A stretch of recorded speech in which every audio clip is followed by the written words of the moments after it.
by Sharon Thompson and Dr. Sharon Reid, bringing news, ideas, and community needs. We learn, we grow, we stay informed together in harmony. Our voices are heard. Speak harmony where knowledge meets community. I can't sing, so I stay in my lane. I'll dance, but I'm not trying to sing. Welcome to the second edition. It's already the second week in January, and we are here. We want to welcome you all to Speak Harmony, the Speak Harmony podcast, right here in Stone Mountain. And we just want to give thanks and big up our sponsor as usual, APAP Media. APAP Media with Mr. Patrick Parkins, affectionately known as Mr. P. Shout outs to him. Without him, all this great stuff would not be possible. So we are appreciative, sir. And so, if you don't know what APAP is, I'll tell you about APAP Media. APAP Media is a multi-camera recording studio. We do videos and live streaming services, and we offer so many other things. We do photography, videography, you name it, we do it right here on the spot. Okay, we're professionals. And the number to contact us is 470-657-1998. That's 470-657-1998. Or you can email APAP Media at info@apap.com. Again, that's info@apapmedia.com. So we're going to kick it off in fine style because we've got some amazing guests in the studio. We've got some live audience over here. Yes, we do. We have our live audience. So we've got some folks joining us to welcome in. Thank you for coming in. So Sharon, what day is today and what did we do? Talk about what we did last week because we're starting off with a buzz. Starting off with very, very busy. It's been a busy week for me last week and this week. Both of us got the opportunity to go out there and meet and greet. Right? Meet some new folks. Watch the initiation ceremony of the mayor. The re-election of our favorite, one of our favorite friends here on That's right. Speak Harmony. Mayor Beverly Burks in Clarkston. So big up to her. Yes. Big up to Mayor Beverly Burks. And we also met the first Haitian American to run for office, run for councilwoman made history, mind you. Made history. In Clarkston. Yeah. So Clarkston is doing a lot of stuff. And that's just down the road. So we scurried out of here. Yeah, and then that was Tuesday. Yeah. Last Tuesday. Mm-hmm. And then what happened on Wednesday? We're making history. First off, we had a gentleman here, and I would be remiss if I did not mention him. That's right. He is the youngest, 21 years old, Akbar Ali. So we are going to shout him out right here in Lawrenceville, right up in Lawrenceville, the youngest in the entire country. Yep. So he made history, and he sat exactly where you guys are sitting. That's right. Okay, a few months back. And we want to here first. There you go. So we're doing Speak Harmony's doing some stuff. We're meeting speaking harmony in the community. One voice at a time. That's it. All right. And then who did we meet? Mayor Jaden Williams, the first history maker again, down there in Stockbridge. That's right. Last Wednesday night at the first installation of a black female in Conyers. So big ups. Speak Harmony. Right. We're moving around. We're getting around. And we are spreading the word because it is all about community. Yes, it is all community. about how we can inspire and encourage each other, how we can support each other. And that's what we're about. That's it. Right? That's it. So as you know, folks, my Speak Harmony family, I always like to bring the little tidbit, what is the national day today? Yes. And so one of the national days that is observed is National Shop for Travel Day. Really? Yeah. So get ready for the summer or the spring, wherever you usually like to vacate. There might be some sales going on. Wow. But the one that I must big up, today is also National Korean American Day. So you big up all the nail techs. families. And that was not meant to be a slight because many of us go and we appreciate of that. But National Korean American Day. But the day that I really wanted to talk about, it is National Radio Broadcasting Day. Hey, how about that? All right. And it is dedicated to appreciating technology and how much it really has improved our lives. I mean, we can all say that, right? Yes. Because all of us today, we are part of technology. We are broadcasting. And I remember as a young person growing up on radio. Totally. On radio. Totally. You know, there are certain stations on Saturday you have to tune into. Even up to this day, you have to tune into certain stations on a Saturday. All right, to get your groove on, right? Totally, yes. But, you know, really, radio started in the West here in 1886. And it was by experiments trying to prove the existence of electromagnetic waves, which demonstrated that invisible signals could travel throughout space and be detected at a certain distance, establishing the first physical principles that would make wireless communication possible decades later. So, in 1910, they had the first broadcast in New York City, that Metropolitan Opera House. Yep. All right. And in 1920, they had the first radio commercial. And how do we celebrate it? By doing exactly what we're doing now. We're tuning into our local public radio stations and our local, podcast. So that's where it has brought us back to that wireless communication, right? Yes. So big up to all those in broadcasting, whether it's the news outlets and podcasts and radio, you know. The lives. Hey. Those folks, I mean, the roving mics that they have out there. I mean, we do what we do. I mean, I love it. So that's what it's about. And we do have two of our guests here that are going to be talking more about how podcasting makes the difference. Yes. So we're going to introduce our wonderful guests. Ooh, man, I have the pleasure. I'm so honored, first of all, to have you both in the studio with us. We've admired you from afar, near and far. Both of you are movers and shakers, and don't blush and don't push back because it's true. It's so true. You have done and keep doing remarkable stuff. You're change agents. You've made such a big difference and are making big differences worldwide, might I say. So as Jamaican-born folks, we don't stop at that. We go fast. We go big. We go huge or go home. I mean, Africa, you were just in Africa not too long ago. I mean, making a difference. Kenya, to be exact.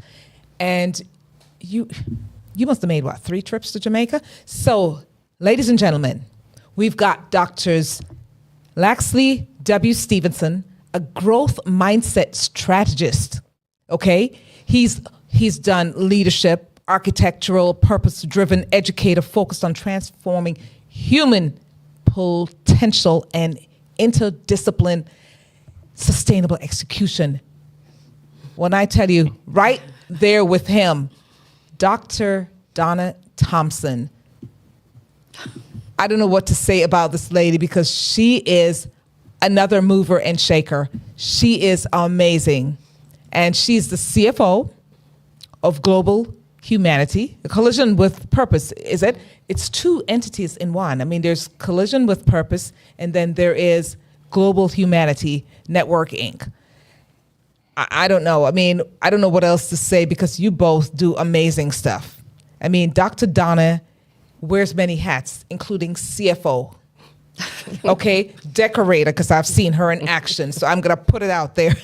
I walked into a space, a bare auditorium one day. There was nothing going on. And I walked back in and I'm going, wow, this is gorgeous. And someone said, oh, that was Dr. Thompson. And I'm like, she's got skills like that? You're amazing because you transformed, yes, I'm going to say the spot, Shiloh into this event space that I could not imagine. I've been there 100 times. Oh. And I've never seen it look that beautiful.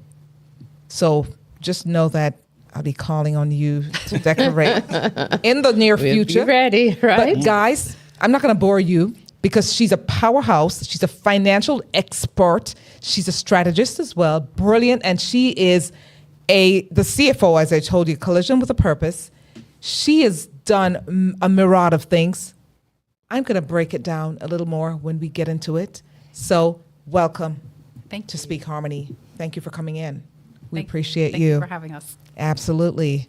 Man, you're in good hands, Dr. Lax. I'm just going to say that. You're in great hands. Yeah. So I call them global citizens because they seem like they're just trotting and leaving footprints wherever they go. They do. And I really want to tell you how much we are inspired, and I really appreciate of the fact that how you are moving with your hearts and how important it is to build those bridges. And when I read and heard and spoke to you prior about all the things that they do for schools in Kenya, schools in Jamaica, scholarships that they're giving. What, Sharon? Yes. 14 scholarships in Jamaica, 32 in Kenya. Yes. What? Oh, you see, you Yes. made my accent. Well, look, you're a yachty, so bring it on. Bring it on. So, Yes. but... And there's so many more things that they have not even told us about because they move. So we want to move on. So In tell us silence. what Expose it. inspired you all to do this movement here? Because I'm calling it a movement. It is a movement. It is a movement indeed. But first, let me say thanks for having us on. Yes. You know, we were in the house of Sharon, right? The Sharon, House of Sharon. I like that. Right, we're in the house. And not only are we speaking harmony, we're honored to be here. We're, I know, speaking for me, and I know Donna will echo the same. Thanks. It's an honor to be here, to be in a place where it's all about harmony, because that is what we stand for. That's right. You know, for me, I landed in this position with the Collision with Purpose. It was a collision indeed for me. You know, as a member, as a president and founder of Global Humanity Network, our nonprofit agency. I recall I was in a podcast like this, and I was asked some questions. The podcast was lifeless but not leafless, and I wondered, why was I in a place like this? Because I've never seen myself as such. So anyway, I went to bed that night, and I woke up the next day, and I said to my daughter, the first person I saw, I said, I want to do something about purpose. Had no idea what it would look like. And my daughters, I said, what should we call it? My daughter said, let's call it a collision with purpose. And so the next question is, how do we get it out? And she said, Dad, go walk in the park. She said, go get your phone and walk in the park and tell people about it. So that's exactly what I did. I went to the park, I grabbed my phone, and I said, hello, everyone. Welcome to the A Collision with Purpose project. In the upcoming weeks, I will be asking you to send me your videos speaking about purpose. And guess what? The videos came in, 1 minute videos.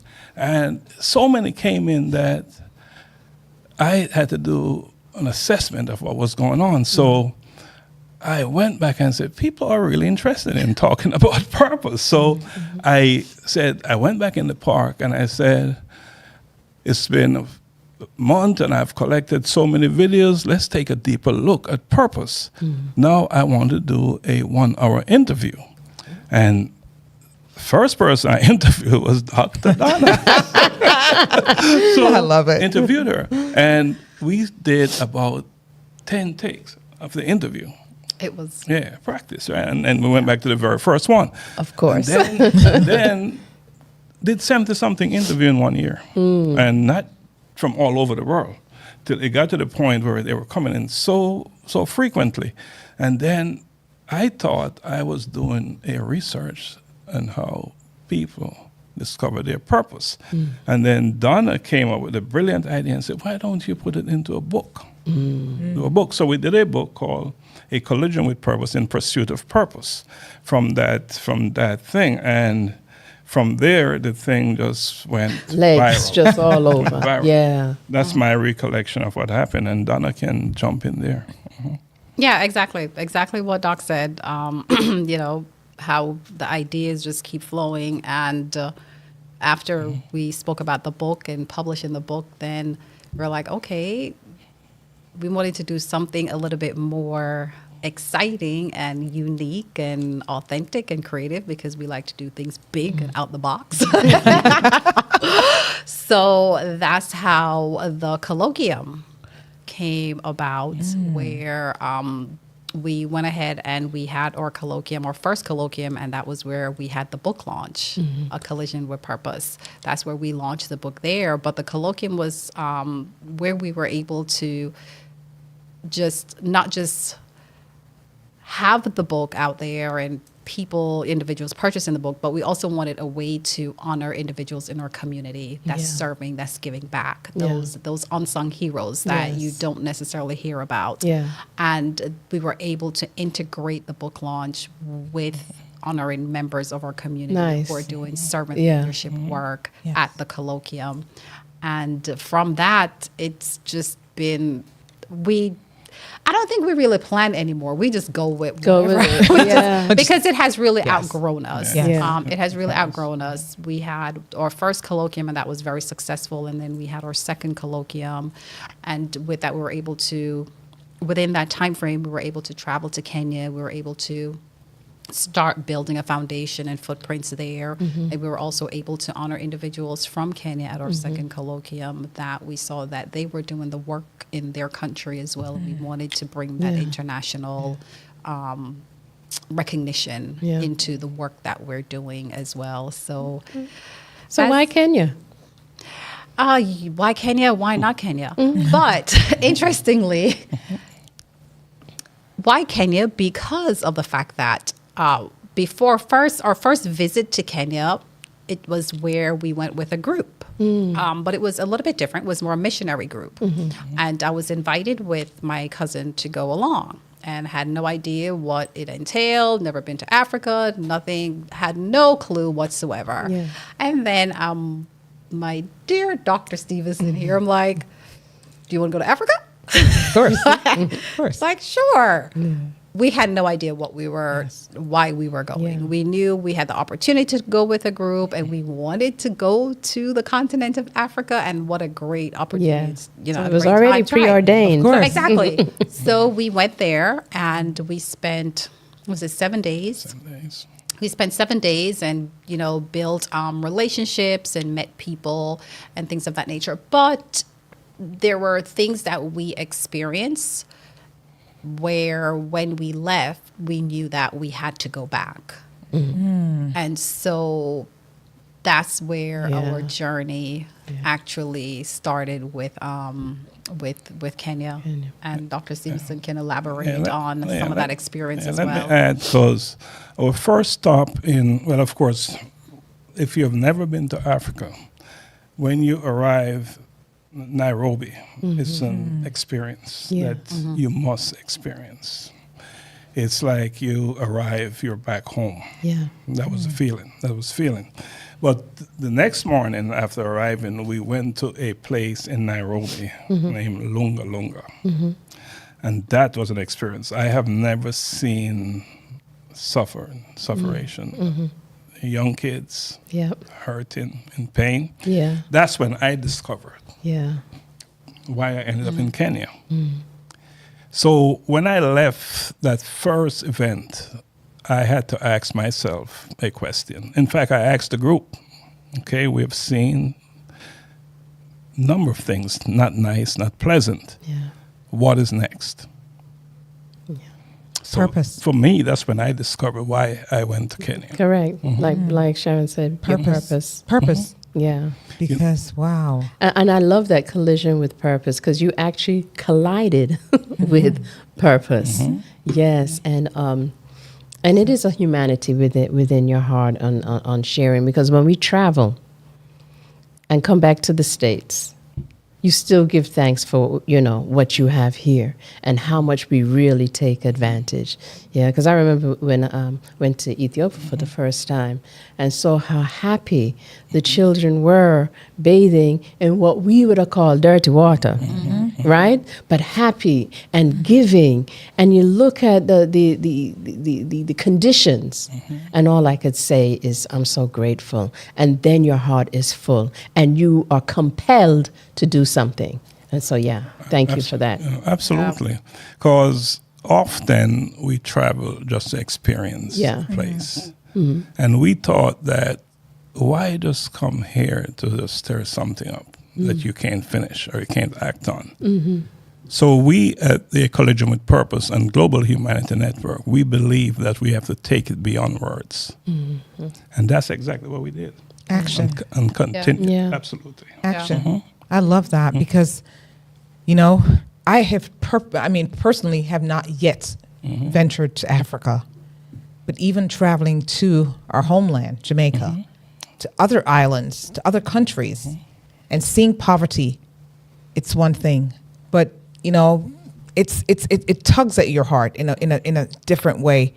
But I dare to say that right here in this United States, divided states of America now, but in the space that we call or exist, where our addresses are for now, or I call it my temporary home.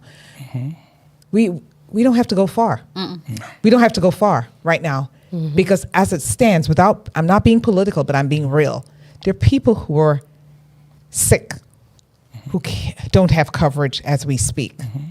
And if we pay attention to folks next door, not 1,000 miles away, not 5 miles away, not a mile away, just next door, walking distance, there are folks that are hurting. Oh, yeah. Yes, and- Right here. And I can testify to that because our work is here as well. Yes. There's an area in the south here, they call it the Black Belt.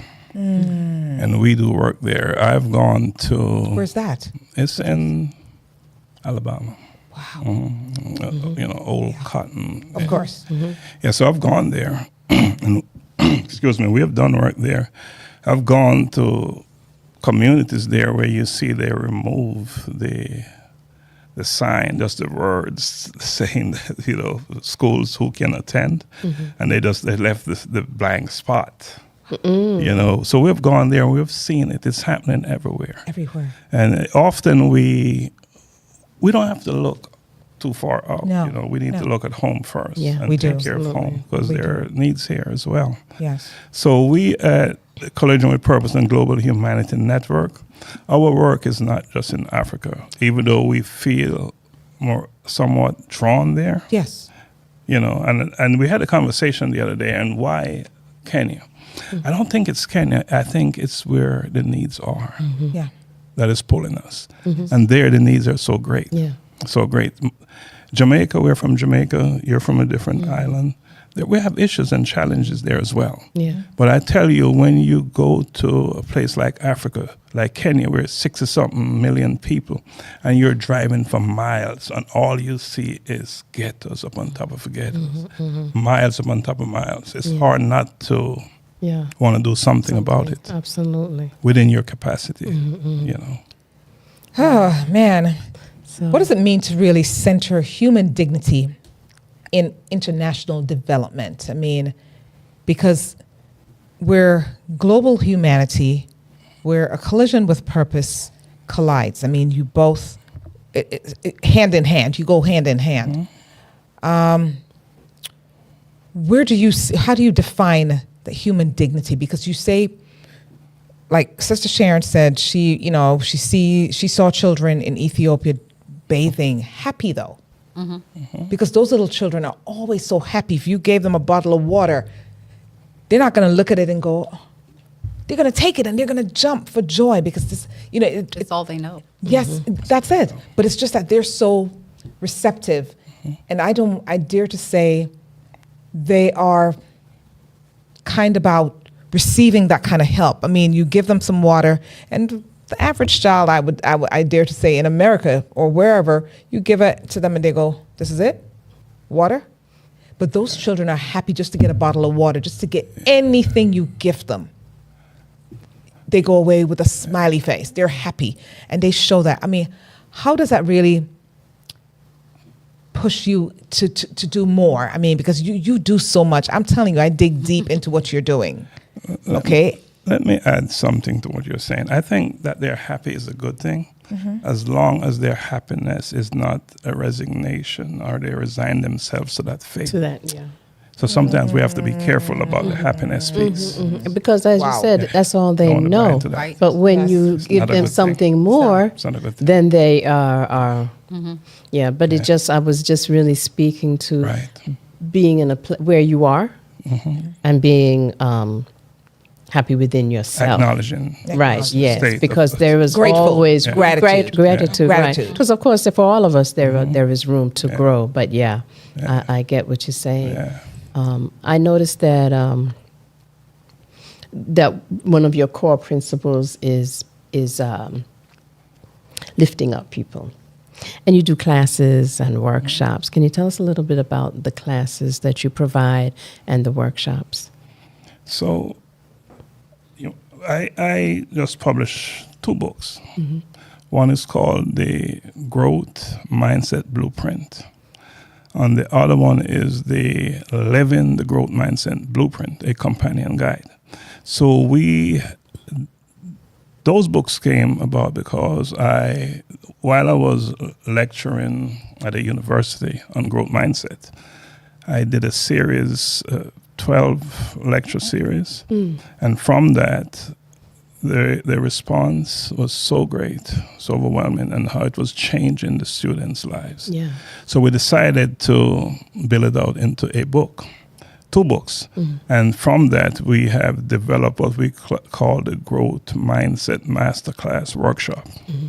And that is a workshop that everyone, us included, should take.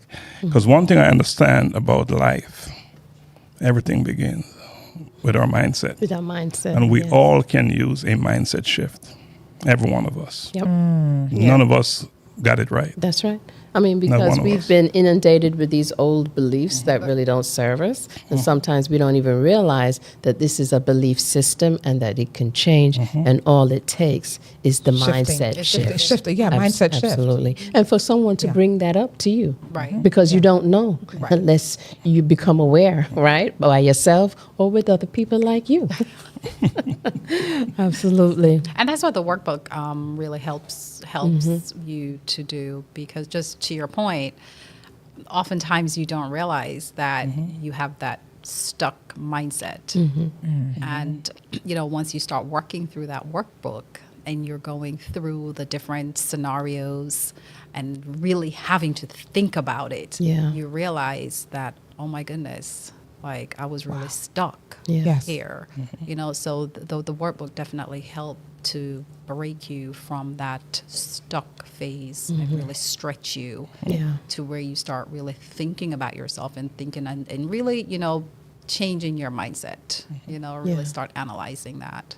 That's right. Instead of just reading a book, Of course. just reading the pages on a book. workbook or is what- the workbook Yes. really forces you and pushes you To think. to think. change. Yeah. And we have to understand that our minds are built to protect us. Yes. So it will keep us doing the same bad, wrong things because it's protecting us, right? Yes. Because we're not good with changes. That's right. So we understand that, and that is why we are now living that principle. Because we believe that if we as a people are to become better, then we must first change our minds. And that can only happen through practice, developing new habits, which will form our identity. Yeah. Right? Because it's all about what we do is our identity. Yes, right. Right? So that's what the growth mindset thing is all about. Yeah. Yeah. Wow. And you have me thinking because, it's available to any and just everyone, this book, these books, and Yes. with the book and its companion, the workbook. But in schools, I was just thinking, and I'm going there, guys, Right. because, that is something that I would say that I dare to say that we need in schools. We need to introduce stuff like this because to our children, to our community Right. at large, in families. Right. We need that kind of stuff because we are people. It's the humdrum where we get up and we go to work, the rat on the wheel. And we go to work, we make money, and we do the same thing over again the next day, and it's every day, and we keep doing that to take care of the family. But changing that mind changes that perception, it changes the world around you. Yeah. And how many people are really going to stop and say, let us do this? But the youth, the youth, the young ones, as we started the program, the podcast, saying the young ones, those are the ones we have to reach. So what are your plans? Well, am I stepping on your toes? No, you're actually echoing what we're doing, because the book was developed in a school setting. That's where it was developed, right? It was a lecture, series. And there is one aspect of the book where it's for teachers to teach it. It's all in the book, and one for students, and one for us older students as well. Yeah. Got it. Seasoned students. I never said old, I said older. We had a guest that said advanced youths. Yes. I love that. Yeah, I love he that. said advanced youth. Thank you very much. Appreciate that. Right. So I will make the book is going the program or the class is going to be made an offer to underserved communities, because we only work in underserved communities. I should tell you that. yes. Anything that is seen otherwise, we don't touch. We don't have any interest there. We're not called there. So it will be made available to teachers, to schools in Jamaica, in Africa, wherever. Yeah. Yes. There are people like us who are not served well. Underserved. Yeah. I like that. So we getting ready for a station break? Yes. All right. We'll be right back. We'll be right back. Thank you so much. Man, this is great. Oh, we will forward on.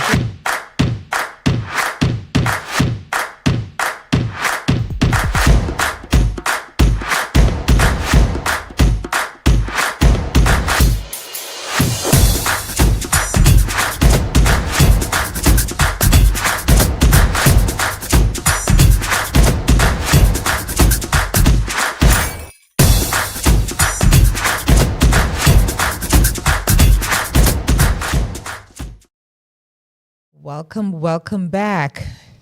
We've got two outstanding, amazing world changers right here in the studio. Dr. Laxley Thompson. I'm marrying you. Laxley Stephenson. That's my family name. I know it's your family name. That's why I went there. And Dr. Thompson. Yeah, it's a family name. My husband. Maybe related. You never know. So as we get back, we were talking about serving, the growth mindset, that book with the companion workbook. And you're saying that underserved communities, that's your passion right there.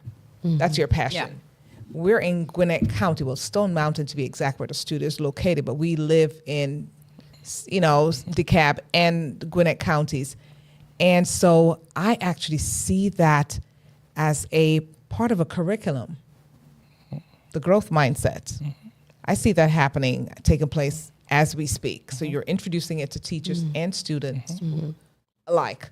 And so with that, tell us a little bit more of how you would say mentoring. Teaching, growing, but mentoring. Do you have mentoring programs that you have set up where that is I see Donna smiling. Go ahead, Dr. Thompson. No. Uh-oh. Did I kind of pull something there? No, because in our nonprofit Global Humanity Network, we do have our mentoring program that is built in our nonprofit organization. So that is already in place. And we're even expanding that in Jamaica, where we've done some work with the hurricane and with some of the students that we've assisted. Yeah. They'll be pulled into that mentorship program as well. I want to be pulled into that. Let me expand on that a bit. So what we understand is charity is good. But we also believe in building bridges and building capacity. And often when you just do charitable work, there's a dead end. It's a dead end. It's going nowhere. It's important. But you must feed people, you must clothe people, but you also have to build capacity. So what we decided to do with our Give Back program, and so far we have given 50 textbooks to students, not textbooks, 50 students, textbooks whatever their needs are, to students in Trelawney. Trelawney, and going back maybe next week to do another 100 students, giving them textbooks, primary school students and public schools only. Public schools only. And so we also launched the Beyond the Backpack initiative, because we understand that it's one thing to give them some textbooks, but what happened after that? Yes. So now we're going to we're selecting 8 of those students from 3 different parishes, and we're going to walk with them from their primary school into high school and beyond, and walk with them. And we will be adding students as we are able to secure sponsorships for them. So we believe that is the most important way we can serve our youth, is by helping them, building capacity and bringing them from where they are and walking with them to the next level. So I think that's what is going to set us apart. And now the idea is not just for Jamaica. This is just where we're starting.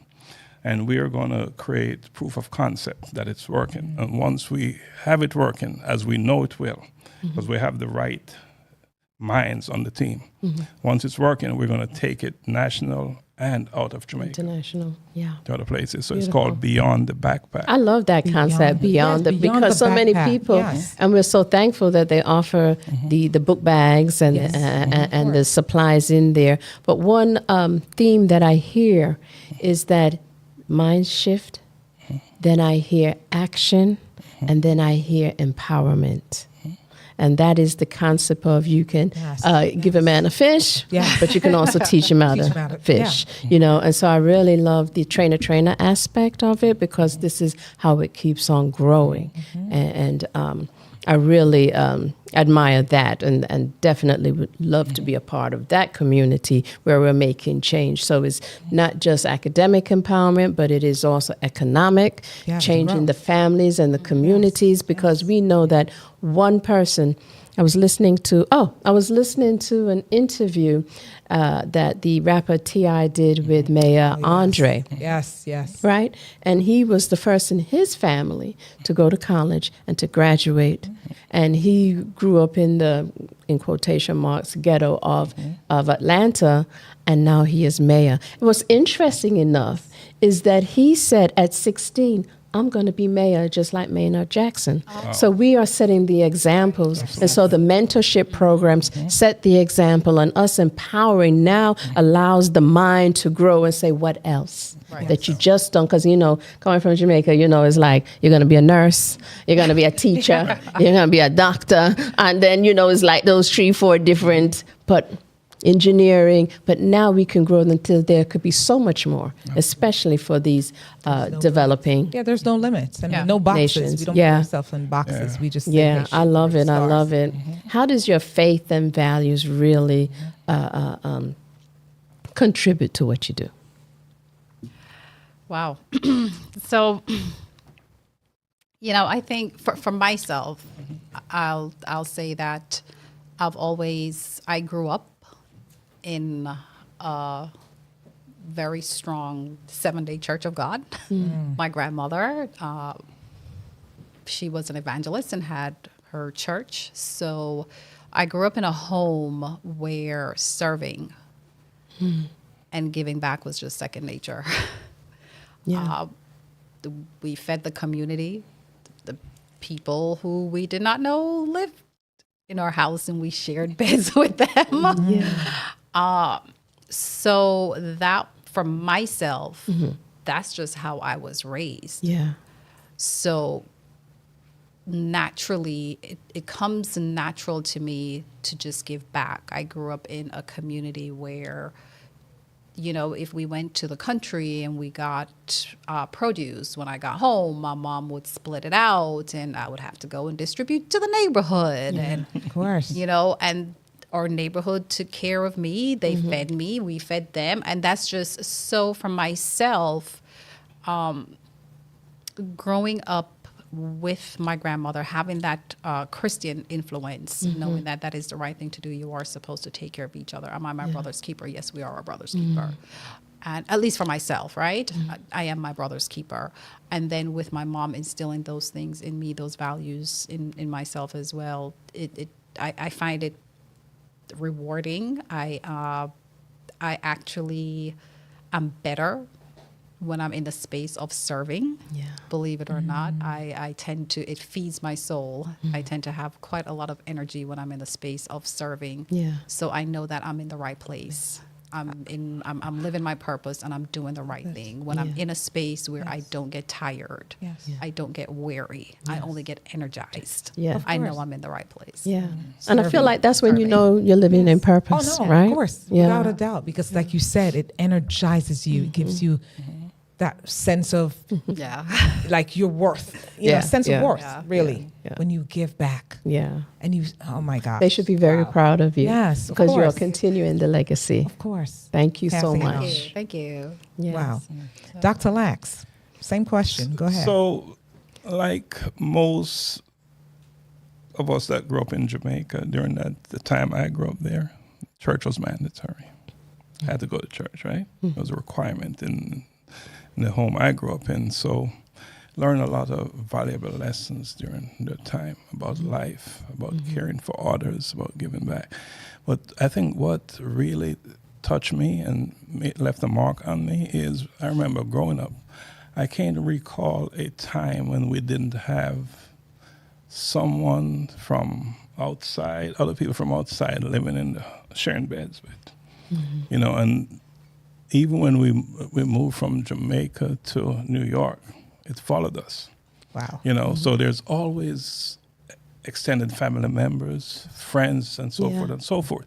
So growing up then from, you know, my mother, I said it earlier off camera that she grew up I'm a product of a single family home, but I'm so proud and happy that is the case. Because had it not been that way, I would not be the person I am today. I know that for a fact. Yeah.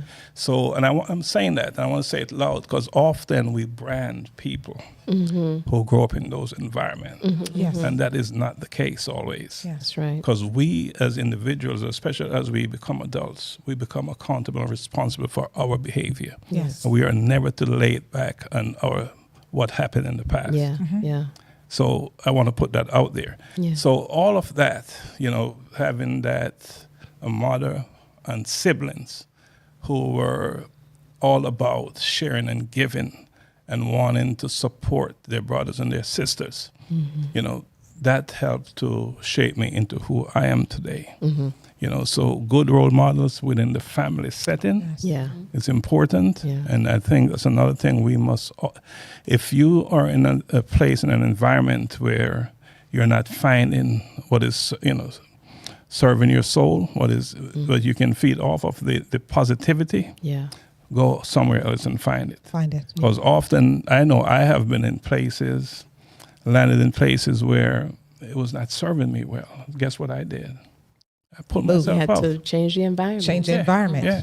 And so that foundation, I think, is playing out into who I am today. Yeah. It's making I love it. And how Love you it. serve. Yes. Yeah. What does servant leadership, you know, mean in a global context, would you say?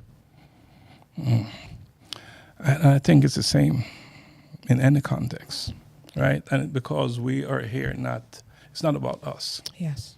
And too often we're doing the work because it's making us look good. Right? Wow. We must understand that the reason why we serve is not for us. Self-serving, It's for huh? those who are in need. Yes. Yeah. And I think and I see it happened too much, too often. We see it happen a lot where people are in organizations and they make it about them, about what they perceive as power. And That's there's no correct. power. Say that. Yeah. There's no power if you're not doing the work. Doing the work. Yes. Power is in the work Yeah. and not in you. Right. But Not in you. I dare to say that there are people who do that, though. I mean, it's just natural. They'll give back and they'll announce it and they'll get out on the soapbox. I'm doing this and I'm doing that. Taking pictures and posting them and showing off, showboating. Yeah. Just to say, hey, this is what I'm doing. Right. And a Right. lot of times when you do, you know, I mean, there's a way. I have a friend of mine, a dear, sweet friend, who would say, when I do, I move in silence. Yeah. And I'm not saying that's how you Right. should, but I'm saying a lot of times, the scripture says God rewards us, whatever we do for the least of these, he rewards that. Right. And so what you guys are doing, your blessings are multiplying because I know people are pouring into you. Yeah. I've seen it. I've attended your event, and your last event was nothing short of that, where you recently last year had that event, the Collision with Purpose, your awards, and I mean, you nurture. It's what they do. They give back. You do the work. There are people who talk a good talk. Yeah. But you, in Jamaica, what's her name? Nadine says action, not a bag of mouth. And it's exactly what you guys do. You act, you work, and you do it diligently and with such ease. Like you said, it's second nature. Right. Yeah. It's a part of what you do. And so it's not just us. We have a team. You have a It's team. bigger than us. And Right? you're Yeah, we representing the team. Yes, So wow. team Collision with Purpose, we are also giving thanks to you Yes. and all those who do behind the scenes, right? Absolutely, Because as you were absolutely. saying, Sharon, Yes. that is one thing my husband always preaches. He says, I lead from behind. And he always said when he went to Jamaica, I don't even think I told you, when he went to Jamaica right after the hurricane and gave things away and money and went to schools and had, and you didn't tell nobody. And So, it's not about going on social media showing how much you give away. It was like it's in the action, which you were talking about earlier, compassion. Yes. But how do you balance the compassion with accountability? Because, there's still people talk about nonprofits. So how do you deal with that? Donna, you want to take that? No. Well, I tell you. Yes. So, before I answer that, let me say that there is a place for showing what you're doing, because that is how you raise money in nonprofit work. Yes. If you're not creating some sense of exposure, showing what you're doing, people won't support you. Proof. And we need money. Proof. Right. Proof is in the Right. pudding, right? Yeah. So we talk about that as well. We talk, but you don't make it about you. You're talking Yes. about Yes. Right. it. It's not about you. Yeah. We believe that when we give, we're making sure that we give to qualified recipients. Because we don't take donors' money lightly. You don't take donors' money. Lightly. Oh, lightly. Lightly. Oh, Yes. okay. I was going to say, how do you survive? these are hard Okay. earned Yes. money. So when they Okay. give to us, we make sure it's spent Okay. appropriately. Yes. And one thing with our organization, if we raise $100, $100 is spent on the initiative. None is used for administrative stuff. So if we are traveling to Jamaica or we're at Africa, we pay our own expenses to go make the distribution. So that's part of the accountability. Yeah. We also hold the recipients of our donations accountable as well. We will not pay for labor because we believe the community must play a role Nice. in their community. Yes. Teach them how to fish. So if we decide, and we have done this, to install bathrooms in a school where it's going to cost us $30,000, we will not pay for any labor. That's right. The community members must come together Oh, wow. and do their part. Yeah. Yeah. It's their community. Their It's not community. ours. Makes sense. Yeah. Their part. No-brainer. Yeah. Yeah. That's a So we no-brainer. do that. That's you talk about while we're very compassionate and we know the work is needed and it's Yeah. necessary and whoever is receiving it deserve it, we're not going to pay for the labor. That's where members of the communities that we're working in must stand up, I like show that. up, and Yeah. do the work. They play their part. Yeah. It's their community. Yeah.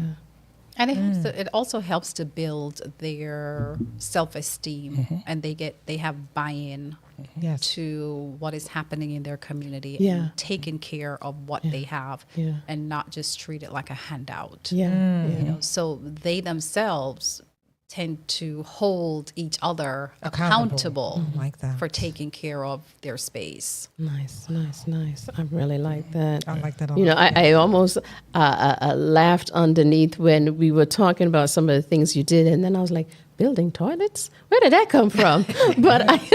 But I can see that there is a need, and that was really, you were talking about thinking out the box, building toilet. Were you seeing that there was a deficiency in that area? Well, after you- the hurricane, I mean, If you want to Even make a before the difference hurricane. in someone's life, a student's life in Kenya, you build them toilets.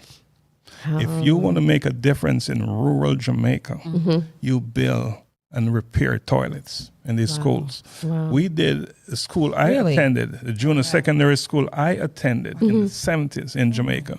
We went back there 4 years ago and rebuilt the male students, the whole bathroom, because it was the same bathroom from in the 70s that they had. Wow. And when I talked to people, they said, that's nothing new, that's the norm.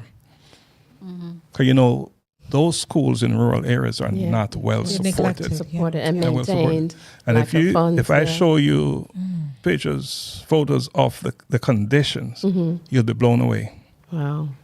And the same thing applies in Kenya. Yeah. They use pit toilets in Kenya. Yeah. So we recently, this is a collision with purpose now, completed 2 toilets in Kenya. One is six doors, and one 4. And when we go back in May, we'll probably do 2 more. But conditions, learning conditions, you must have good sanitary conditions. Of course. Just like how you have to have food, in order to be alert and focused, but your environment has to be clean to nurture that, the learning. I love it. Yes. So my question here is, how can you have young people become global citizens while they're rooted in their own communities? I mean, like you said, building, being a part of that, correct? I mean, you empower them, you have them get involved. You know what I mean? They don't sit around and watch and take pictures and do TikToks and stuff like that. They get involved. I mean, each and every one, and each one teach one.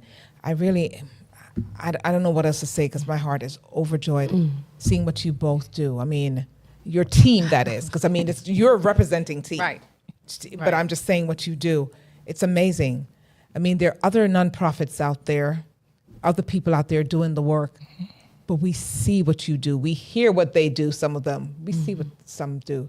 But I'm telling you, you put a whole different spin on things. You really do. Wow. Because when I met you, Dr. Lax, and then I met you, Dr. Thompson, I was like, how in the world? Yeah. How in the world? Wow. It's impossible. But It's a lot of work. You just make it look so easy. Yeah. It's a lot of work that goes into it, but you do it with such ease. Cool. You're just so cool about it. That's when you know you're in the right Oh, yes. It's work. Wow. It's work. It is It is work. work. Yeah. Wow. You don't sleep at night. No shortstop, it is work. Yeah. Because it has become very mechanical for me, believe it or not. I know that tomorrow I must do these things. Yes. To move closer towards where we say we want to be. So guess what? I get up and do it. It's as simple as that. Yeah. And not just do it, but try to do it better than I did it yesterday. Because we're growing, right? Yeah. We're growing. And you talk about these young folks, and again, it's all about the mindset. We have to get into their headspace in a positive, good way. Yeah. And I'm learning that it's less about inspiring, it's less about motivation and inspiration, because those are very temporary things. Exactly. It's more about actions. So we need to get off the inspiration or inspiring or motivation business. It has never served us well. So we're not staying there. Yeah. But you model that, because can I tell the audience that he's got daughters and they're in the business. They all work together. Yeah. I mean, he's got grandchildren. I mean, you've got children. And when I'm talking to him and I'm listening, I'm like, oh, so yeah, he's teaching them. Yeah. They're modeling everything you do. I mean, that granddaughter and that grandson will be taking over from you very soon. Yeah. Before we wrap up though, is there anything that you would like to share with someone who says, you know what, I want to make a difference. I want to do what they're doing. I just need to sit up under you guys. I want to know how can they reach you and how can they get involved? Well, they can definitely, visit us at our website, acollisionwithpurpose.com, or they can send us an email. Or you can send us an email at acollisionwithpurpose at gmail.com, or visit us on our website, acollisionwithpurpose.com. Or you can actually reach out to our host and our co-host here so that they can connect you with us. But in the event you do not know what you need to do, just get up and do something. Just take action. That's it. Beautiful One message. step. Take Yes, action. yes. Yeah. And everything will fall into place. Yeah. Dr. Lax? Yeah, and I have just do something, Yeah. whatever that something is. Yeah. Because one thing I know about purpose, if you keep doing, sooner or later you will have your collision. Yeah. So just do something. And I'd like to just, as we close, ask one question for those that are starting nonprofits and those who are. One of the hardest things, I believe, is looking for scholarships. How do you go about obtaining scholarships, and or what kind of tips can you give? Because people want to give back, but we know that we need finances to move forward. So, is there a formula or a way that you do to get your scholarships? I choose service. When you serve institutions, you can ask for favors. That's what I do. I serve. You serve. Learning institutions. And in return, I said, I need this from you. And not just scholarships, I need you to waive fees. Yes. Going back to I need you to waive serving. fees. Yeah. So you give, and in return, you ask, and you will receive. Yes. But don't expect to step out there without ever doing something for someone or some entity and expect to receive something. And that's the lesson there, That is because a right. lot of people think that we just ask so we can take without giving. You have to Yes. serve. And so you have to That word. serve Yeah, That it's works. about in order positioning. to receive positioning. Position. I It's about love that. positioning. Yes. You position yourself so the people who can have the capacity to give will not say no to you. I love that. It's about Yeah. positioning. That's my mantra. I mean, serving. I tell people, and they say, "Oh, what do you do?" Serve, because I grew up seeing the same thing. Pretty much, we all mirror each other. Seeing a mother who her life was just service, a grandmother on the other side, service, Yeah. and that's what we did. Like you said, you would go deliver stuff to folks we would share. Yeah. That's what we I still did. do. Yeah. now. Yes, Yeah. exactly. You know what? And and it's amazing that you said that, because my husband goes, "Do you have to? Do you have to stop on the street? You don't know this person. Help them?" Yes, I do, because making a difference in one person's life Yeah. makes a big difference Huge. in our world. Yeah, It just makes being her a better kind. place. Just being Yeah. kind. Just being kind. Being kind. I just Yeah. saw that. Oh, that's Mr. P's shirt. Be kind. Be kind. Be kind. Yeah. That's all. It takes nothing to be kind. Yeah. Not a thing. And I want to add that often people who don't have a lot believe they don't have something to give. Every single human being on this earth Yeah. has the capacity to give. Yes. They just don't know it. So Yeah. we who understand it a little bit better must teach them that you have something to offer Yeah. and you have something to give to the next person. That's right. Every one of us. Yeah. Even to say, "Hi, I like what you're wearing. You're a beautiful person." Give a compliment, even. Yeah. A smile. Give it a away. hug. Give a smile. Yeah. Give a hug. Absolutely. Yeah. You know, So- but you can give. Everyone has. Oh, I like that. Everyone has the capability of giving. Yeah. Absolutely. Every last one of us, no matter how poor we are. Yeah. No We matter can your give. situation. No matter your situation, we can give. Yeah. Can So we're lift going to someone end up. there. Yeah. Wow. Give. Definitely. Just give. And be kind. Yes. So we appreciate you visiting us. You gave us a lot to think about. I can't say how thankful and grateful how you spread the word. You empower others. And even though you say it's not about inspiring and motivating, you have inspired and you Yes, have you have. motivated. Because sometimes it just starts there. Yeah. And then you now are moved to empower through action. Yeah. So thank you once again, Dr. Lax and Dr. Donna. Thank you so very much for coming in and sharing with us. And we hope to be part of your service as well. Yes. Look forward to All having right. you. So, Look forward to having you. so Sharon, Wow. We've reached the end of this particular episode. We thank you all, Speak Harmony family, for joining us.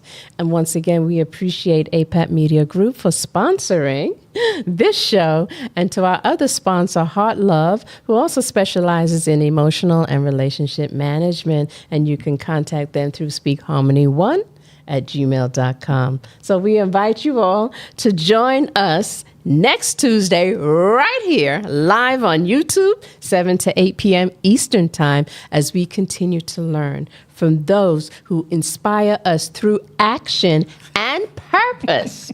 Until then, keep speaking harmony into your life. Like, subscribe, and share. That's it. See you next week.